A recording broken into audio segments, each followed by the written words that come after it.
মীর কাশেম আলীর ছেলে ব্যারিস্টার আরমান, যাকে আওয়ামী সরকারের সময় গুম করে আয়নাঘরে রাখা হয়। এ বিষয়ে এক ব্রিটিশ সাংবাদিকের মুখোমুখি হন শেখ হাসিনার বোনের মেয়ে ব্রিটেনের এমপি টিউলিপ সিদ্দিক। ব্রিটিশ সংবাদ মাধ্যম ফিনান্সিয়াল টাইমস ৮ জানুয়ারি জানিয়েছে, নিখোঁজ আরমানের ব্যাপারে ২০১৭ সালে টিউলিপকে বেশ কিছু প্রশ্ন করা হয়। টিউলিপ যেহেতু ব্রিটেনের নাগরিক ও এমপি ছিলেন, তাই ওই সাংবাদিক মনে করেছিলেন হাসিনার কাছে একটি ফোন করলে আরমান হয়তো মুক্তি পেতে পারেন। তবে চ্যানেল 4-এর ওই সাংবাদিকের প্রশ্নে ক্ষিপ্ত হন টিউলিপ। তিনি পরবর্তীতে তার ক্ষমতা ও প্রশাসনকে দিয়ে আরমানের স্ত্রীকে হেনস্থা করান বলে অভিযোগ রয়েছে।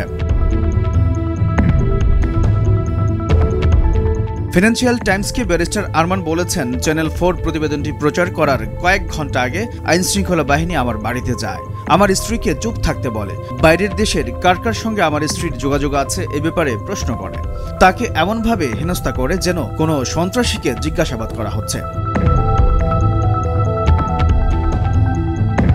তিনি আরও বলেন, আমার ব্যাপারে টিউলিপকে জিজ্ঞেস করার বিষয়টি কোনোভাবে যেন শেখ পরিবারকে আঘাত করেছিল, এ কারণে প্রশাসন থেকে এমন আচরণ করা হয়েছিল।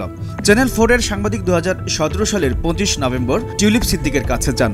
তাকে ব্যারিস্টার আরমান সম্পর্কে অবহিত করে বলেন, আপনার একটি ফোন কল অনেক পার্থক্য গড়ে দিতে পারে। তখন ওই সাংবাদিকের ওপর চড়াও হন টিউলিপ। তিনি তাকে উল্টো জিজ্ঞেস করেন, আরমান কি তার সংসদীয় আসনের কেউ? তিনি কি ব্রিটিশ? জবাবে সাংবাদিক বলেন, আরমান বাংলাদেশী, তার পরিবার আপনার কাছে একাধিকবার অনুরোধ করেছে কিছু করার জন্য। তখন টিউলিপ বলেন, আপনি কি জানেন আমি ব্রিটিশ এমপি এবং আমার জন্ম হয়েছে লন্ডনে?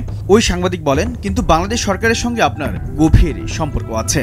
আপনি নিজেই বলেছেন আপনি আওয়ামী সরকারের মুখপাত্র, আপনার খালা বাংলাদেশের প্রধানমন্ত্রী। ওই মুহূর্তে টিউলিপ আরও ক্ষিপ্ত হয়ে বলেন, আপনি কি বলতে চান আমি বাংলাদেশি রাজনীতিবিদ? আমি ব্রিটিশ এমপি, আমাকে বাংলাদেশি রাজনীতিবিদ বলার ব্যাপারে সতর্ক থাকুন। এটি বলে তিনি চলে যেতে থাকেন। তখন ওই সাংবাদিক বলতে থাকেন, আপনি আরমানের ব্যাপারে একটি ফোন দিতে পারবেন না? কেন পারবেন না? ব্যারিস্টার আরমান লন্ডনে পড়ালেখা করেছেন। ২০১৬ সালে যুদ্ধাপরাধের অভিযোগে তার বাবার বিচার চলাকালে তিনি তার আইনজীবীর ভূমিকা পালন করেছিলেন। ঠিক তখনই তাকে গুম করা হয়। আরমানের ব্রিটিশ আইনজীবী মাইকেল পলক বলেছেন, চ্যানেল 4-কে ব্যারিস্টার আরমানের স্ত্রী নিষেধ করে দেন প্রতিবেদনটি প্রকাশ করতে। সেজন্য তার বাড়িতে ওই দিন র্যাবের সদস্যরা গিয়েছিল। ২০১৬ সালে গুম হয়েছিলেন জামায়াত নেতা মীর কাশেম আলীর ছেলে Ahmed Bin Kashem barrister Arman. H M Nahian, ভোরের কাগজ।